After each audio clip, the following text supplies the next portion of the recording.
Hello, good evening, and welcome to another episode of tonight's Talking Balls with myself, Charlie Mullan, on Hull Kingston Radio on 107.4 FM. Joining me in the studio this evening, I've got Ben O'Donnell, Nick Quantrill, Mike White from BBC Radio Humberside, Dan Tomlinson and his dad Ian Tomlinson. Good evening to you all. Good evening, Charlie. How are we? How was your weekend? Yeah, good, thank you. Very good. Great. Michael, I know that you were at the NFL I was. yesterday at Wembley, so... Yeah. Good Occasion, not a good game. No, we'll talk about that in slight detail later on in the show, but we will start with a game that was taking place at the same time as the NFL game at Wembley. England-New Zealand, first test. Ben, you were there. 26-12 win for England. They deserved it in the end, didn't they? Yeah, they did in the end. It was a bit of a slow start from both teams, wasn't it, if we're fair about it. But I think as England warmed into the game a little bit more, especially in the second half, they seemed to dispatch them with a bit more ease. They didn't look like they were really up for it as much as I'd like to have seen from New Zealand. Mm-hmm. Maybe that was just the jet lag, maybe still playing a bit into that. But yeah, I was surprised with how easy we dealt with them in the second half, and you'd have to say we weren't really at our best either. Mm-hmm. Nick, having said that, there were some big hits coming in from New Zealand on the England players. Yeah, there was. I mean, I only saw bits of the game because I was wrestling for the remote control with my daughter who wanted to watch Danger Mouse. So I kind of saw the first 15-20 minutes, which was probably the worst part to watch, wasn't it, I suspect. So yeah, but like Ben said, I was surprised England got on top so easily, and I wasn't quite so convincing in the end. But yeah, it bodes well for the decisive game.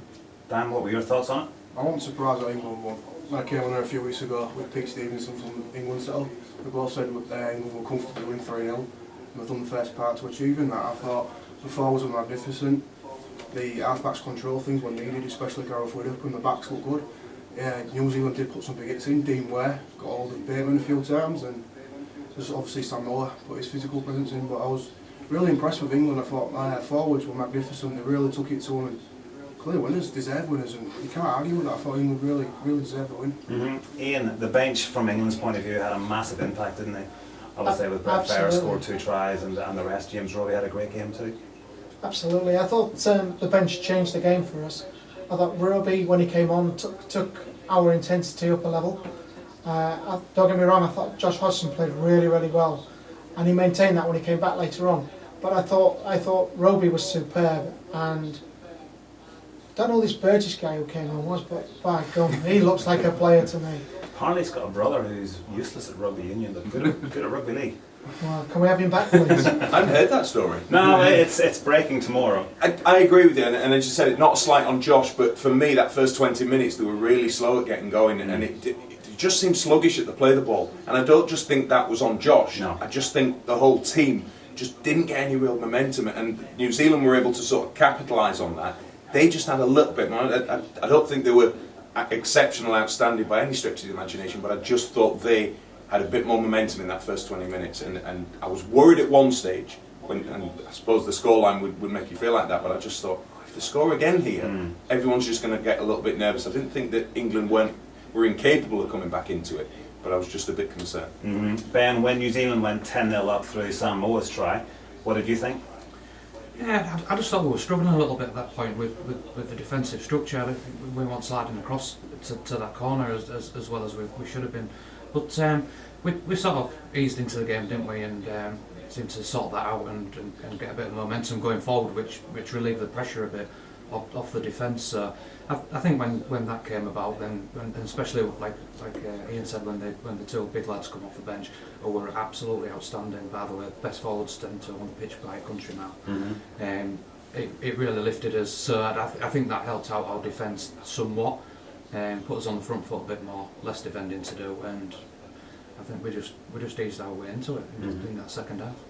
Nick, I don't know what the odds were, but I'm sure they would have been very good for both Sam Moa scoring on his return to the KC Stadium and Josh Hodgson also scoring on his return to the KC Stadium. It was good from Josh's point of view, and I think we did see his game, how it has developed since joining. Yeah, definitely. I mean, it was quality happening yesterday when he played, and yeah, I think everybody's pleased to see him score, weren't they? Back in Hull like that, it was quite good.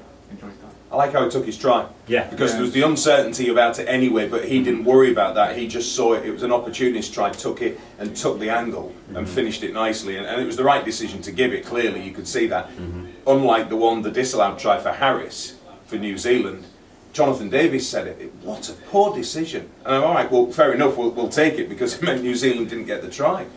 But if we're disallowing tries for that, where do you stop? Yeah. Because for me, and we've spoken about this before, and I think the last time I was on, so I don't want to be too repetitive, but you're punishing poor defensive reads.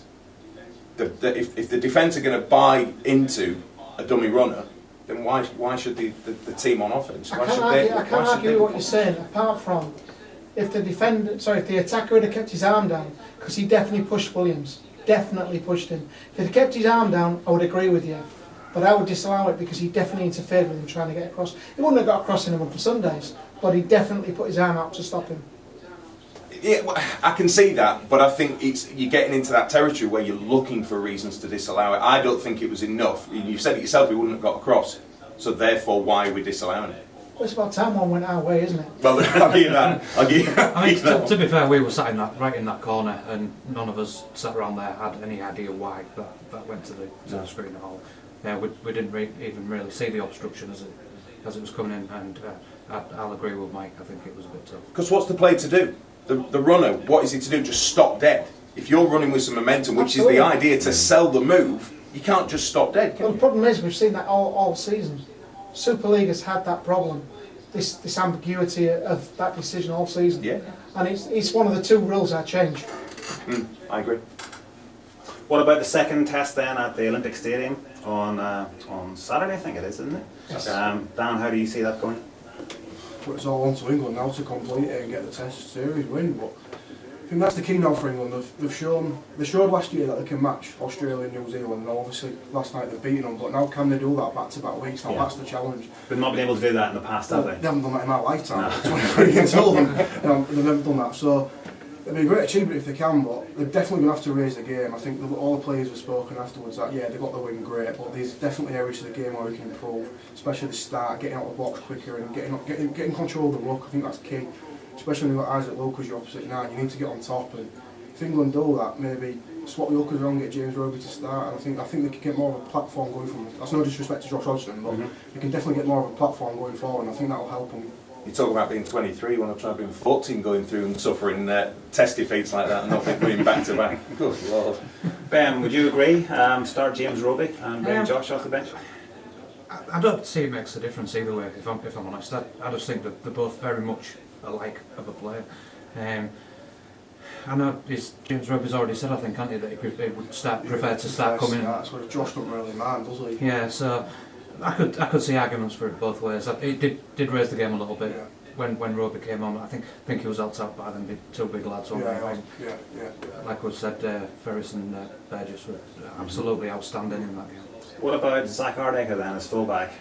Obviously, Sam Tompkins is injured. Has he proved that he is a fullback and going forward, Ian? Not going forward, no. Defensively, yeah, I think he's very, very good defensively. Superb under the high ball. Attacking, I don't think he offered a lot to us yesterday. There was times he did, I'm sorry Dan, I'm pinching your words here, he did a Jamie Shaw. He came in and he stifled the moves. And there were times when we had options both sides. He came in and stopped it, but defensively, yeah, I thought he was outstanding defensively. Dan? I think you notice the difference between Sam Tompkins and Zach Ardacre. Tompkins is absolutely class with ball in hand. There's no one better. There's no better English back pivot that's better with ball in hand. And I think you noticed that last night where Ardacre got in really good positions out the back from the wedge play. Dropped it, moved hard out. His running tool that show is just cutting defenders out. And Tompkins is much more of a threat there. He's so dangerous in that attacking line. I think England missed that, but then you argue with two sides. Tompkins is vulnerable under the hard ball, whereas Ardacre's safe 9 times out of 10. So it's a tricky one. It depends if you want an attacking fullback or a defensive one. Nick, can you see? Yeah, I was going to say, I think, you've got to kind of, the other side of the coin is that New Zealand's got to come out and win, haven't they, on Saturday. So, I'm kind of thinking almost like Steve Bruce, I'll be putting a more defensive-minded player on the pitch just to shore up as much as anything. Well, we've got the option because Tompkins... Well, yeah, obviously, Yeah. I won't be bothered about playing him in this game.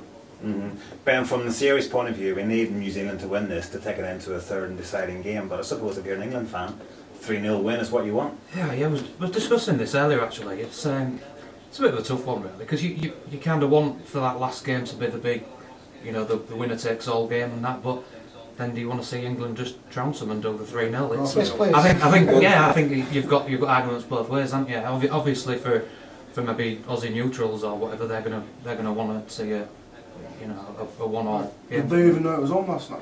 Aussies that I've been speaking to, No. didn't even know it was on. I'm not sure they didn't know. I think they were drowning with swords from the rugby union Yeah. defeat the day before. Yeah. I saw people in Sorry, Manchester Leonard. they didn't know the game was on. Even in London. Fishy. But I mean, I joked earlier on about saying 40 years I've watched it and watched the suffering of the tests, and the way it used to go, generally was with the Aussies would win the first one. Great Britain would make a series of it by winning the middle one and then get blown away in the third. I agree with you, and I thought the same thing when England won. I thought, for the series it needs New Zealand to win, but sorry, England make it 2-0. Yeah. Go for 3-0. Yeah. That makes it a different series then. Dan, how good was it to see Samoa, a former Hull FC player, scoring on his return to the KC? It's nice to see him score, but I'm glad he was on the losing side. I mean, you forget, and this is all about international rugby, it doesn't matter about club ties, and I think this is what Super League fans need to realise. I mean, arguing about which prop or which back row, which half-back, which full-back should be in the team, it's all about England right now. And yeah, it was nice to see Sam come back, but at the end of the day, all that mattered to me was England winning, they got that, so happy days. Yeah, definitely. We spoke about it before, Josh Hodgson as well.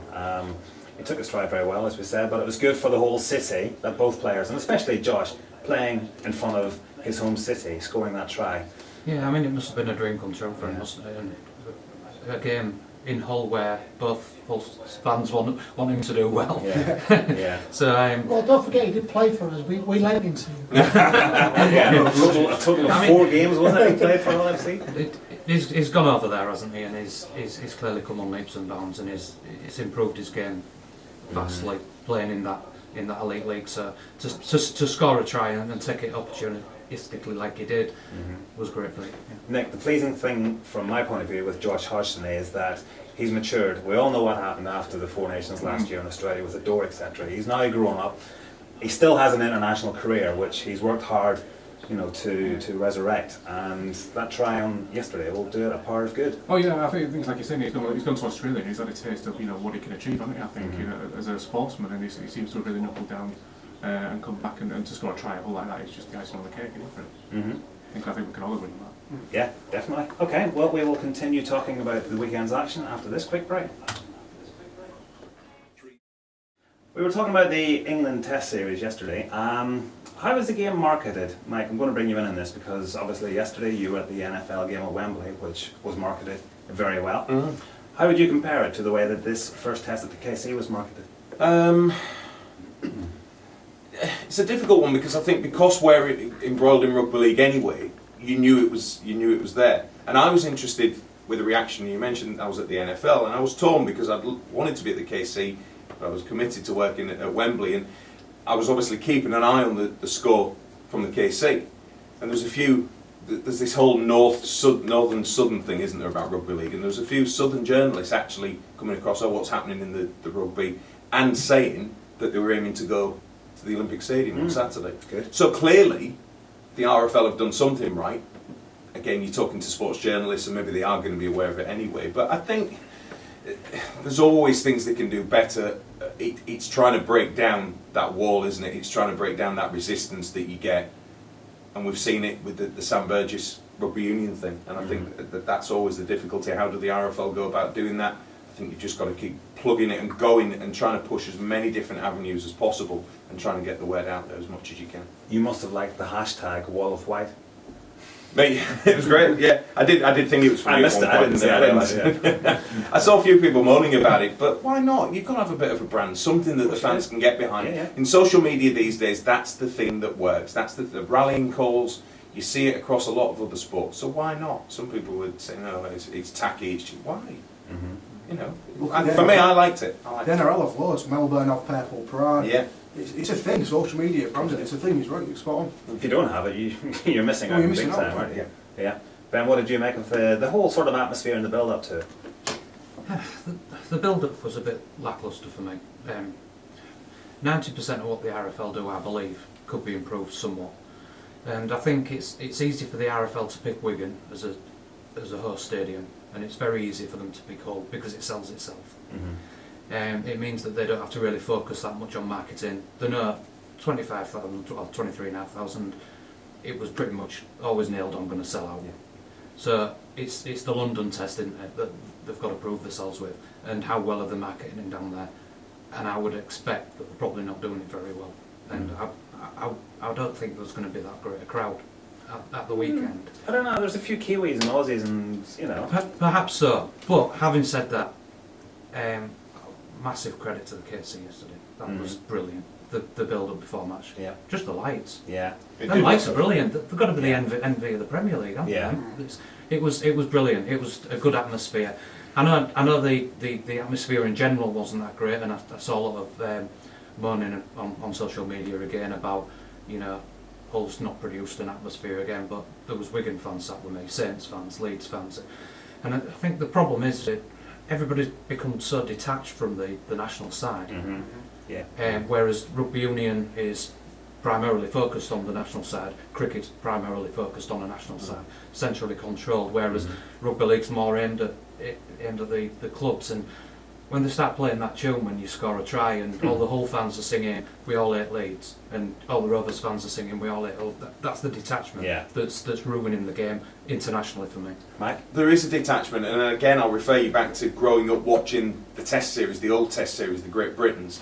I went to my old school, the Open Day at Hessle High on Saturday, and the reason I say that is there was a picture of some of my old classmates, and it was at the sixth form induction, and I would have been on that picture. I wasn't. The reason I wasn't, staying school kids, I bailed out at the sixth form induction to watch the deciding test, Great Britain versus Australia, in 1992. Yeah. And that's what it meant to me as a rugby league fan and a sport fan back then. I wouldn't have, alright, I'm older now, but putting myself back in that situation now, if I felt the way I did about international rugby league now, I don't think I'd do it. No. The problem for me, I felt the first half was lacking an atmosphere. It only sort of picked up in the second half. I'm just thinking, we spoke about this before we came on air, Mike, but when you go to a rugby union game or any other sort of game, England Rugby Union have Swing Low, Sweet Charlie. They've got a song that everybody can sing together. We don't have that in rugby league, do we? It's just, you've got Leeds fans, you've got Hull FC fans, Hull KR fans, they've all got their own little songs. But does England Rugby League not need their own song, Dan? Well, yeah, definitely. The only thing I heard yesterday was "Come on England, come on England." So there's your answer. Yeah. I mean, there's Hopefully it's better than that. Yeah, a little bit better than that. I'm not singing voice. Probably not. No, that's like I was saying before with the club divide. There's too much of that in selections. Everything. It's just, oh, my prop should be there. I sport cast, therefore I'm right, you're wrong. Blah blah blah. Yeah. They need to cut that out and unite as one. And when that happens, so we can think about things like that. But while in the stage it's at now, it's never going to happen. Mm-hmm. And that also yesterday was more noticeable standing outside the ground, because I didn't go in until very late yesterday, and 90% of the fans walking up had their team colours on, not England colours. Mm-hmm. Yeah. Very, very few had an England shirt or an England jacket. Or See, I don't mind that because it shows where they've come from. I like that, but I know what you mean. You're going to watch England, you should be wearing England colours, etc. But the fact that it was their club colours suggested, oh, they've come from Batley, they've come from Dewsbury, they've come from wherever. So, Mike? That doesn't, and I understand maybe at this level, particularly because it's very parochial with rugby league. I know we're going to touch on the NFL thing with it, so I'm sorry if I'm stealing your thunder on this one. Last week, the Jacksonville Jaguars have been the regular team now in London. They're playing every year. And last week, when they took the lead, then lost the lead, and then finally took the lead to win the game, and you're talking fans with 32 different coloured shirts on, all supporting different NFL teams. Yet all of a sudden they became Jacksonville Jaguars fans, and the atmosphere did build from that. So I think it's easy to fall, and you're right, and I know why it's done, but that's an easy cop-out. It's like, well, I'm not going to cheer because he supports them. Why not? It's supposed to be the national team. Yeah. Get behind the national team. Forget about colours. Forget about allegiances. Get behind the national team. But there has been divide in the playing squad in England over the last few years. Saints against Wigan, there's been rifts apparently. So that doesn't help. If you can't do it for the players, then how do you expect the supporters to do it? Well, we've had that with the Steve McNamara and Danny Brough incident, haven't we? Whatever that was, it's not really ever come out, but it was clearly at the time the best option, and he's now playing for Scotland, which is just, it's a travesty for, it is. for Danny Brough really, because he's better than that. But when you've got them sort of rifts within the team, it's always going to be difficult, isn't it? But it just goes back to what I say. It's too detached. The clubs and the England setup are too detached from each other to really threaten and do anything, in my opinion, at an international stage. Ian, you wanted to come in on a point? I did, yeah. I noticed yesterday that when England did well, the anticipation, especially around me, I was sat the northeast corner, and there was a lot of Leeds and Cas fans around me. When England started to dominate and get on top, they rose as one. In the first 20 minutes, I'm a Leeds fan. I'm looking for Ryan Hall, or I'm a Wigan fan. Look how brilliant! Look how many players we've got. But as soon as we raised the intensity and we actually started playing, the camaraderie, the togetherness came. It's this chicken and egg situation, isn't it? We were talking about it off air about I on Radio Humberside. I cover Scunthorpe United a lot, and unfortunately, it's a dead atmosphere at times. They need winding up. They need a 50p in the machine and giving a kick to get going. We have this argument all the time: should the team be giving the fans something to cheer about, or should the fans be reacting and getting them going to give the team a lift? And Nick and I were talking about watching Hull City growing up, and I remember the sort of the dark days, the late 80s, well, the early 90s, where they were in some really rough times and rough form. They got beat 5-1 against Notts County. 5 goals have gone in against it, yet we're still singing, we're still cheering and jokingly saying we want 6, but we were still reacting. And even the next week, you didn't start the game going, give me something to cheer about.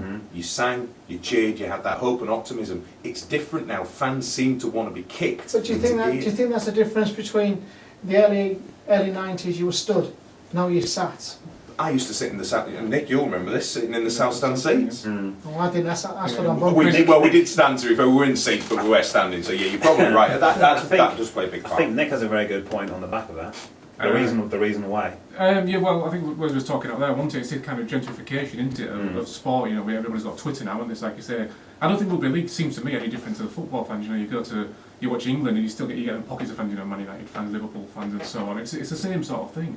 But you know, we've got that much information coming at us through Twitter and the internet, and we can access it all the time in the stadiums. I think the way we sort of watch sport and spectators has completely changed in the last sort of 10 years. I was disappointed with the atmosphere, listening to just watching it on telly, and I asked you guys who have been if it was the same in the stadium, and apparently it was. I mean, does it help that you're playing a team who've got no supporters in the stadium as well? You know, there's no one to kind of bounce off, is there? You know, like at football ground, you're going to have 2,000 or 3,000 away fans to kind of like stoke an atmosphere up with. But in a rugby league match, especially a test match, how many people were there supporting New Zealand yesterday? I think as a sport we need to play a more competitive international rugby league, but at a standard that's fitting of our standard. Yeah. But it's alright saying the Aussies are miles better than us, and in most respects they probably are, but we need to be playing against them, and we need to be reintroducing proper tours. We need to be doing this every year. After the end of the World Cup, when there was a big thing about how successful it was, the RFL promised us we'd see more of this. And it's been 2 years since we last saw international rugby league, and it's not good enough. It's no good playing France. We need to be going to New Zealand, we need to be going to Australia, and they need to be coming to here bi-yearly, or however they arrange it. And we've got to do that, or we're never going to get any sort of connection as fans with the international scene, and it's just going to be something every 2 or 3 years. And I don't see how you're going to. To be fair to the RFL, though, obviously you had 2013, obviously the World Cup. The year after was the Four Nations down under. This year you've had a 3-game test series. Next year's Four Nations, and you got the World Cup again. I think it's just building in between that. Obviously Australia has the Anzac Test, don't they? And Samoa play against Tonga, Fiji. So I think it's that mid-season thing, getting a game in England every year. Like Ben said there, 2 years without an international is pathetic. So I think there needs to be some kind of realism here, saying, we can't be arrogant and say, we're too good to play France or Wales or Scotland. You've got to play some sort of mid-season test. So the only way international is going to grow, you can't go 2 years without a home game and then say, right, I'm going to have 3 games. So in that respect, is it worth bringing Samoa and Fiji across for a 3-game Samoa series? proved last year, didn't they? They're thereabouts now, aren't they? Exactly, because what are you going to learn from France? No, you're not. With all due respect to the French, when you're tonking them like that, you're not learning anything as a nation, but you're right. The likes of a Samoa have stepped it up a bit, and okay, there may be a game where you will run over them, but I think they are going to give you more of a test. Well, we spoke about it last week on the show that I would like to see the Exiles come back, but only if it was top quality Australians and New Zealand players playing in the Super League, which I think the quality of those players coming over from Australia and New Zealand has dropped in the last 5 years. I don't disagree with that, but rather than that, I would like to see a Yorkshire Lancashire test. that means a lot more to me personally. Yeah. That was in the calendar, wasn't it, a few years ago? Yeah. And It didn't work last few time, inches, did it? People but didn't buy again, into does it. that Is not it come down about to marketing? Yeah, Yeah. it is There's marketing. 5,000 people there for the last one, I think, because Steve Prescott's last time getting professional rugby. Was it? Because he got injured. Yeah. Leeds. Yeah, Yeah, allegedly, Leeds, yeah. And it had like I literally think- 5,000-6,000 people there. So. I agree with you. There is an appetite for the fans to watch that sort of game. It just needs to be marketed well. How important was it yesterday that 23,500 people were there in the light of bringing further internationals, for instance, Four Nations next year to the KC? I mean, Ben, you said it earlier on, it's a banker. Hull and Wigan will definitely sell out. So how important, Nick, was it that there was 23,500 Well, there? I think it needed to be a sellout, really. Like you say, like Ben said, you know you're going to get this core of people coming to matches in Hull, so, I was disappointed it wasn't a sellout. But, I don't Oh, think... you're a hard man to I am a hard please. man to please, that is. 250 tickets, that was on Sunday morning, so there was, But there was no tickets on sale yesterday. Well, that's back to People the were marketing actually- thing again, isn't it? People were Yeah. actually looking for Yeah. tickets yesterday because Yeah. I was asked if I had a spare. Yeah, that goes back to the I marketing think again. it looks doesn't there was seemed to be in the south-east corner some seats reserved.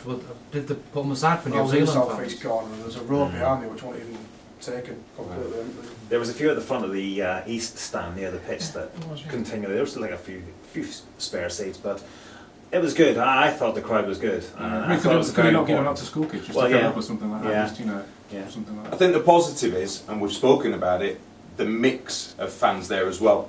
Because it's easy to say, oh, Hull didn't provide an atmosphere, No. but it was fans from all over, so that's great. It proves fans will travel, and all right, it's only, you'd say, for the most part down the M62, but fans will come across. You will hope Hull fans are going to go for the third test across to Wigan.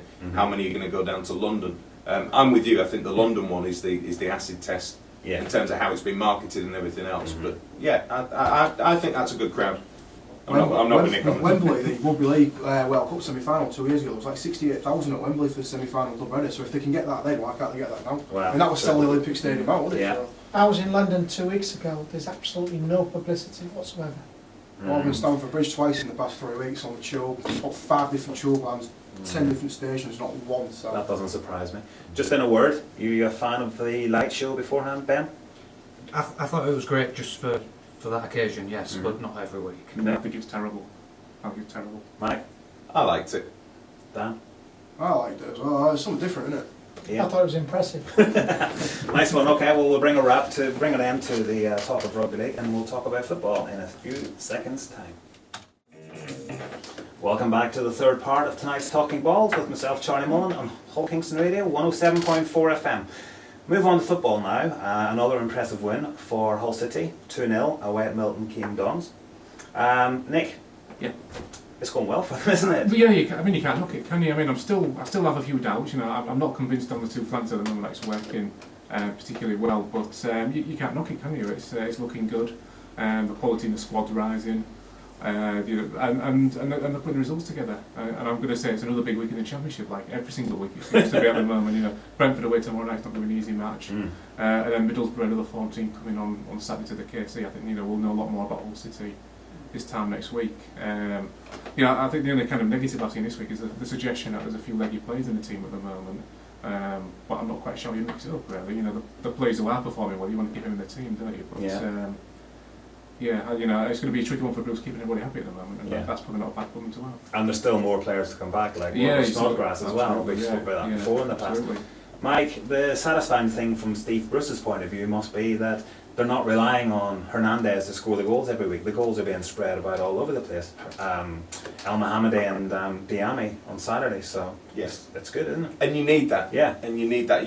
I look at that a lot when I'm doing research for a game, and I look at opposition teams and see who's producing the goals. And it's amazing when you play in the top teams, you see the top scorer, and then you look, and all of a sudden you've got 5 or 6 goals from the midfield, 5 or 6 goals from the support striker, whoever, and it makes such a difference. And if you haven't got that, that's where you'll find yourself languishing further down. Hernandez, right now, you can't knock him. For all we criticised him and said he looked like a player who just wasn't bothered, alright, he was having struggle settling in, but he's scoring the goals. I love Diame's goal, really love Diame's goal, just because of the way he took it.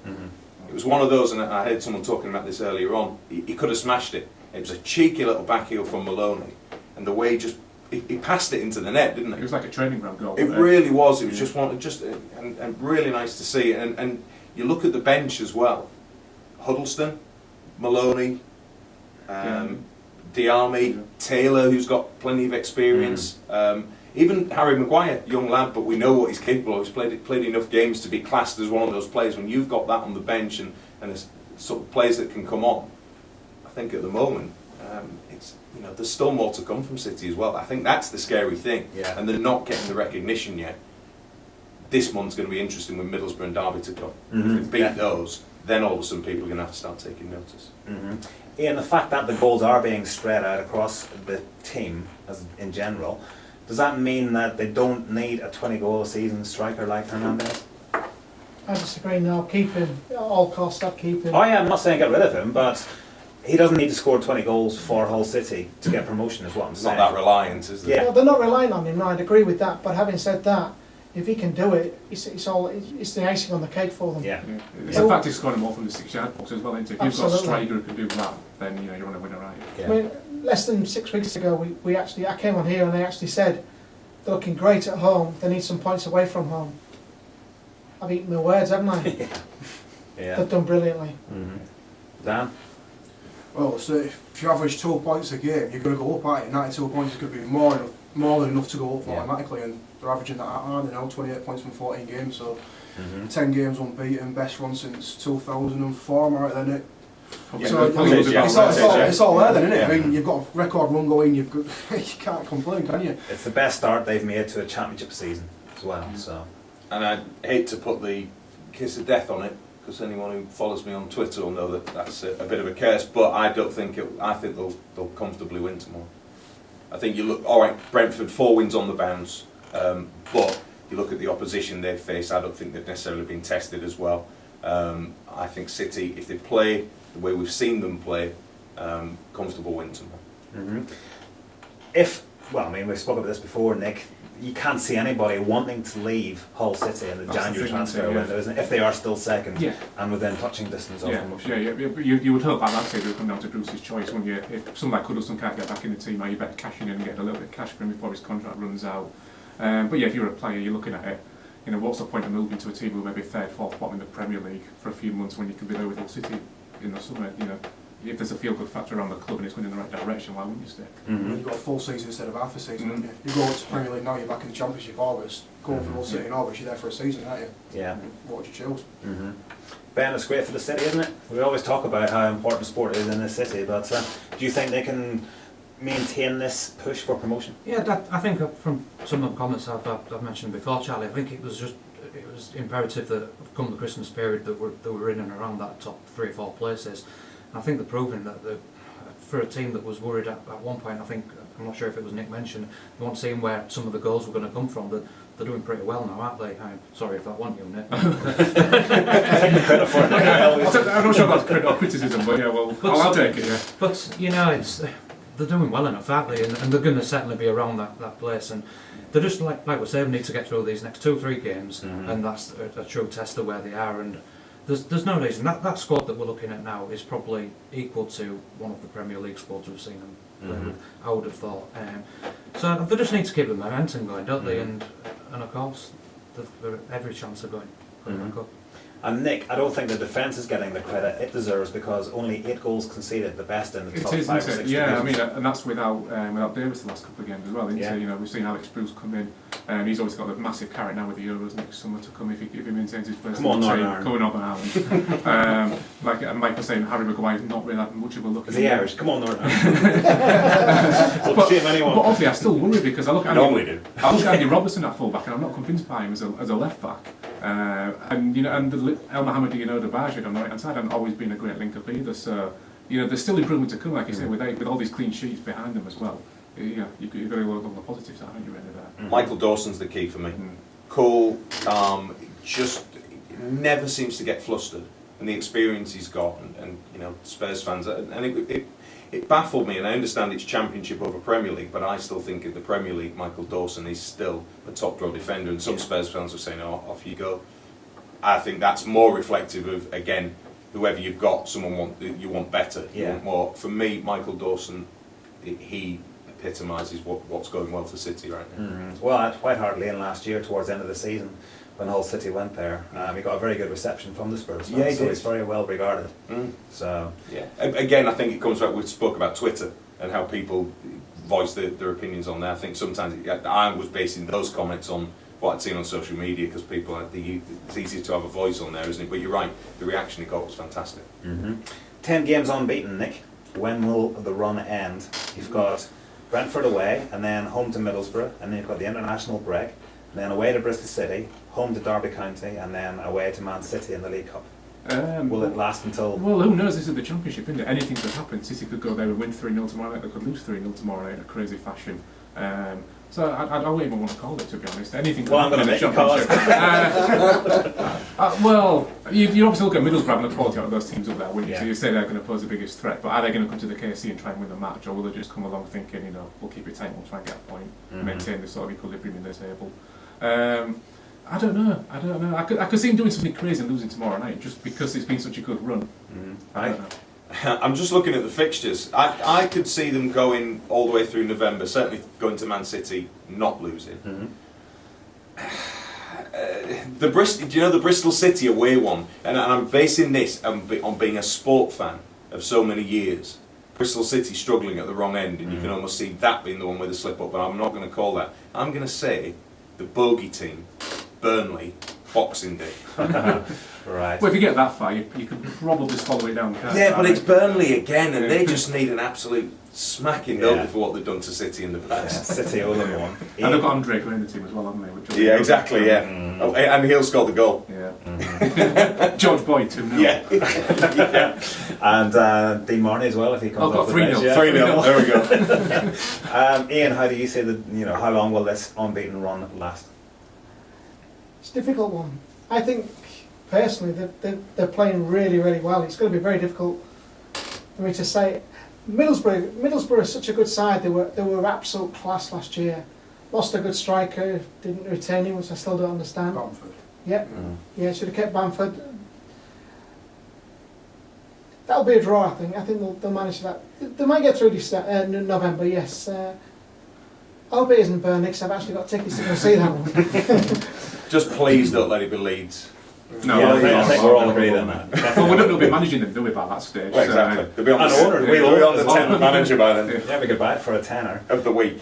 Yeah. I would think actually Middlesbrough will be a pretty bad, tough game for them. I watched them the other night against Man United, and they were absolutely class. Yeah. The way they just handled the attacking threat from what United have, and they defended really well. Fearless as well, weren't they? I mean, going Yeah. to Old Trafford, it's intimidating. You've got 76,000 people there. Didn't feel like that, did it? Yeah. 10,000 away fans were fearless. But I think City can defend them well enough. Middlesbrough might defend well and might be able to stop City. I think I could see that being a draw. I don't see him losing to Middlesbrough. Well, I can see the marketing dream now. Go on. Hull City against Middlesbrough. The Battle of Flamingo Land. Be a roller coaster of a game. Man of the match gets a free ticket. Maybe even a year's pass, I don't know. But there's one for the marketing teams out there. What about Chelsea? I mean, I guess if you're a Hull City fan, you'd be thinking, why couldn't Chelsea have been this poor last season when Hull City were in the Premier League? They could have gone down and Hull City could have stayed up. I guess it's just one of those things, isn't it? But any sympathy for Chelsea? Dan? Alright. I'm a shareholder and a season ticket holder. I'm 23 years old, so when Rowan came I was 10 years old. I've been spoilt. You have. I can't complain at all. Yeah, you Especially when I can't. look at my dad and all his mates going through the 1980s when Chelsea were absolutely rubbish. Probably worse off than Hull City, so... Playing City fairly regularly well. You can't begrudge what they've won. I mean, 14 trophies now. I mean, you can't dispute that. I think it's about time we got brought down to earth a bit. And yeah, We'll be back. Yeah, I think the players have done tools for Mourinho. I just can't see it any other way. A squad of that quality. Whether his management style has just reached the end of the line and there's nowhere for him to go.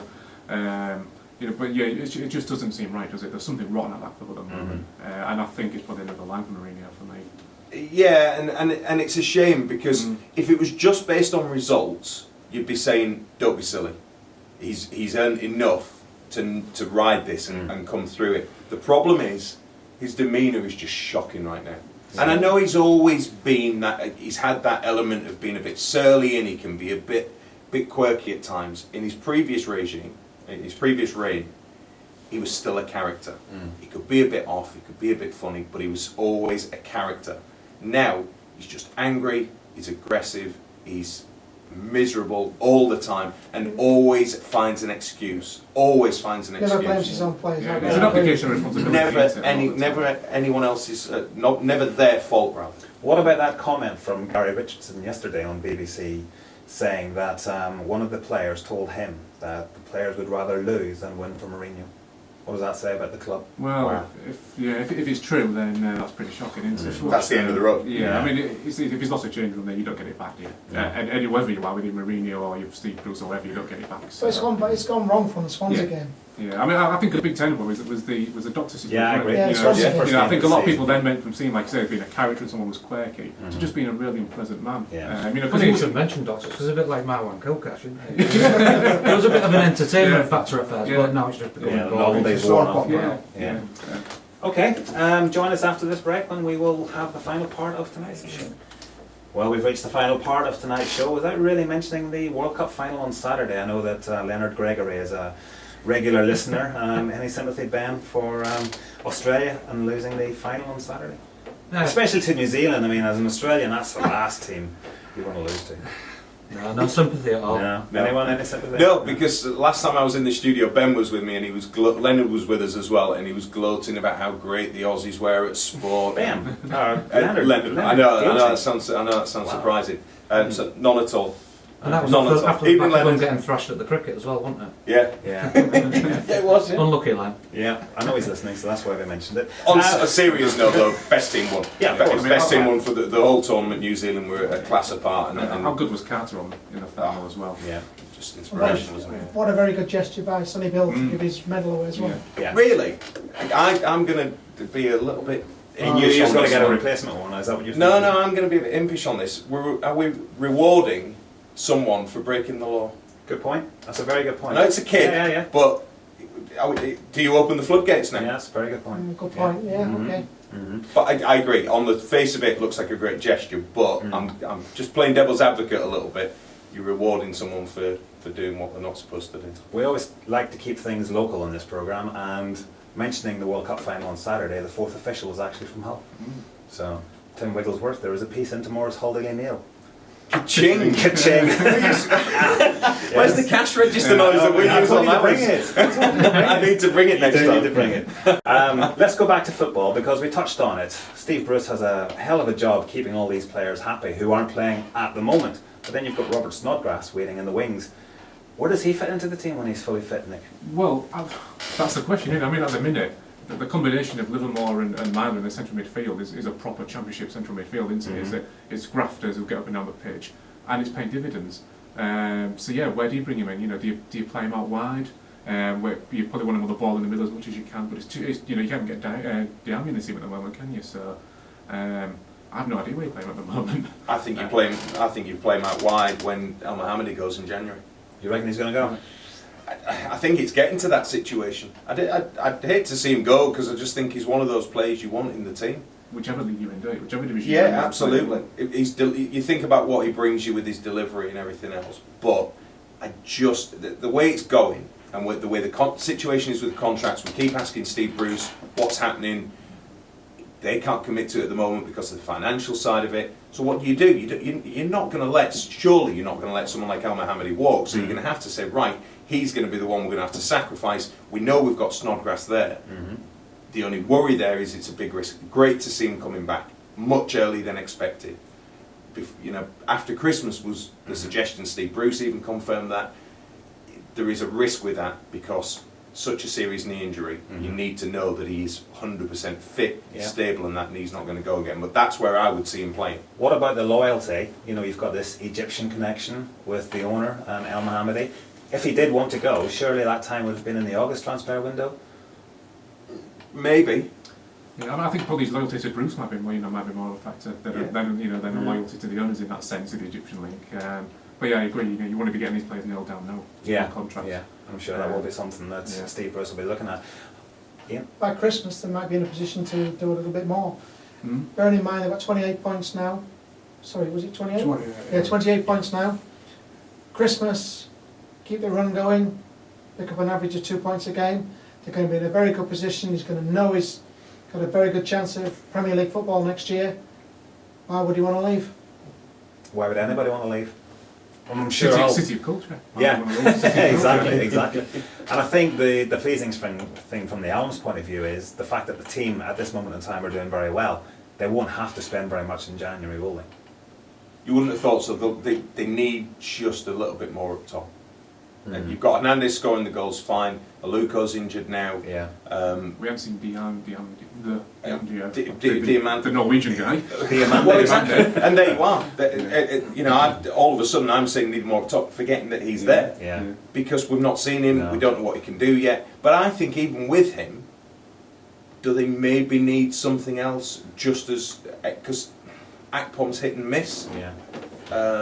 Aluko injured at the moment. Again, hit and miss. You don't always know what you get with him. But if Diamandi can deliver, then maybe you don't need any. Akpom is a funny one. He scores 2 goals in back-to-back games, and then he goes on a drought, and then he scored 2 goals back-to-back games, and hopefully it's not a drought. Well, we'll see. We spoke about this last week, didn't we? With players like that coming from academies, you're all going to get this out. You know they're really talented, you know they've got ability, but you know you're going to have to kind of carry them up points as well because they're learning to be professionals, aren't they? You've got to take them with a smooth, I think, with people like Akpom and Fraser Campbell we had in, people like that. I think they do need a goalkeeper. I think they've been very lucky that Alan McGregor hasn't been injured. Because can you rely on Jakubovic? No.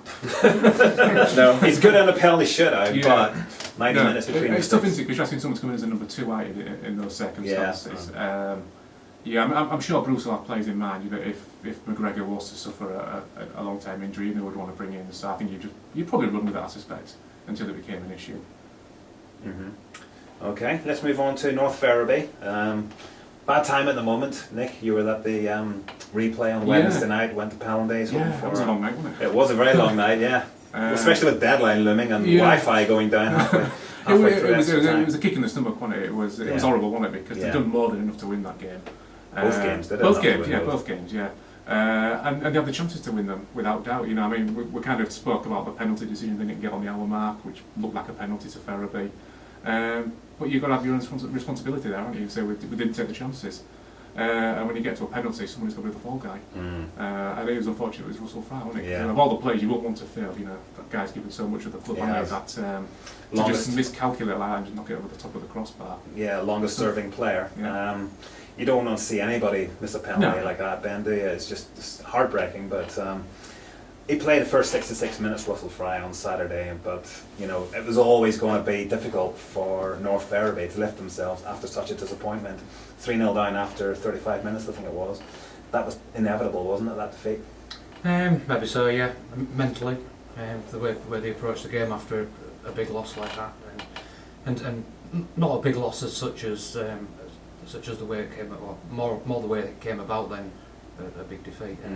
But yeah, it's got to be horrible, hasn't it? Going out, putting all into one of them games and coming up just slightly short, and the disappointment, then trying to lift yourself for the following weekend. It's always going to be difficult, isn't it? Yeah, Mike, there was so much on that penalty, was there? The £12,500 prize money and then potential money spinner against Doncaster away. Yeah, so much pressure. Genuinely gutted for them because you look at what's happened with North Ferriby United over the last few years and the history they've created in Wembley earlier this year. I just felt this was the year. I thought they were going to do it this year, and when I was away and I didn't get the result until sort of later, and when I found out about it, just gutted for them. And that's the challenge now. The challenge is picking them up. But Saturday, fair enough, you can maybe understand.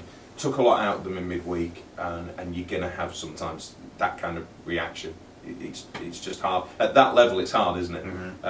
How they respond now is the bigger issue. Yeah, Ian, I felt that with the experience they had of winning the FA Trophy, and let's not forget they came through a couple of penalty shootouts, luck was on their side for that. I just felt they had enough big game experience to see them through this game against Stalybridge Celtic, but Lady Luck said no. Yes, I agree with you. The away game, they should have won it. They should have won by 2-3 clear goals. They were far and away the better side. It's great. Social media is wonderful. You get to see clips of the games. You get to see things that go on. Charlie Mullan special, that. Absolutely. I'll give you the £5 later. Absolutely. I mean, it's great to see. But last Wednesday, I just felt so sorry for them. There's a reasonable crowd there. The crowd backed them all the way through. Yeah, I felt so sorry for them when the actual miss came. It was unusual Came to see through. so many high quality penalties. Yeah, they were. Such a shootout as well. Absolutely. I don't know about you, I felt Adam Nicklin could have maybe got one or two of them. There seemed a few that There's went down one- the middle and he yeah. stayed there. Yeah, it's just with hindsight. Yeah. I mean, to be fair, I'd probably have Russell Fry's one of my first 5 penalty takers Yeah. for Ferriby. Yeah. If you replay the penalty shootout, I dare say he would score. But like you say, someone just has to be the fall guy, don't they? Yeah. And Adam had been the hero of the last couple, and he just didn't get his hands on one this time. No. Charlie loves a video, loves a stat as well, by the way. I certainly do. I certainly do. The thing about Russell was he was suspended. He was sent off in the second leg against Bath, so he didn't get to take the Right. penalty. Remember? So yeah, disappointment. But I'm sure Ferriby. You said, Nick, that it's a great game for Ferriby to bounce back this weekend against Yeah, Boston. isn't it? Yeah, I mean, there'll be probably two training sessions this week to get over it. I'm sure Russ will probably pop one over the crossbar in training and get a bit of stick, and that'll kind of re-heal the wounds a bit, won't it? And it'll just be put behind them now. Where, people like Billy and Mark will lift the team again. We'll see what go again on Saturday, see what happens. Yeah, must work out a good start for Ferriby for the weekend. What about City at Brentford then tomorrow night? Ben, can you see City winning? Yeah, can't see why not. Just got to keep the momentum going, like I've said, haven't they? Just keep going for the game by game and just pick off the wins as they come. Even if it's picking up the points, like Dan says, we'll probably get 2 points out of every game for the rest of the season. It's more than enough, so just got to go for the maximum points and hopefully they'll get something out of it. Nick? Yeah, you've got to fancy, haven't you? You've got to fancy City tomorrow night, but I would be happy with a draw. Never complain about a draw on the road. Ian? 2-1 City. I can't see a clean sheet tomorrow night. Right, okay. That's a shame because they've been doing so well. Was it 3 clean sheets in a row now? Yeah, and we'll see if George In the plays league for anyway. Brentford as well, who pulls the string as well. That's Yeah. a big thing, isn't it, I think. Dan, how do you see the game going tomorrow? 2-0 City. 2-0? Comfortable, easy. Not too good. Well, that's something that hasn't been done. They haven't been winning games comfortably. I know the scoreline maybe 3-0 against Ipswich, wasn't it? But it wasn't that comfortable, wasn't it? Mike, how do you see the game going tomorrow night? We're down 2-0, comfortable. And where do you see the goals coming from? Hernandez will get a goal. I think the Army will be on again. Right, okay. Brighton are still there. Do you see them lasting the distance? No, I don't. I was talking to a Brighton fan and yesterday actually, and he doesn't. He thinks they will fade. Maybe can get in the playoffs, but doesn't see them being up there. And I think City will go top tomorrow because I don't see Brighton winning at Sheffield Wednesday tomorrow night either. That's a big test for them, isn't it? Yeah. It's a big Forest test. did the same thing last season, didn't they? Started top, then Yeah. just completely evaporated. So. Yeah, they did. Okay, well, we are coming to the end of the show this evening. All I have to do is thank Ben, Nick, Mike, Dan and Ian for coming in this evening. No worries, Charlie. Hope you all enjoyed it, and wherever you go this week, enjoy your sport, and see you next week.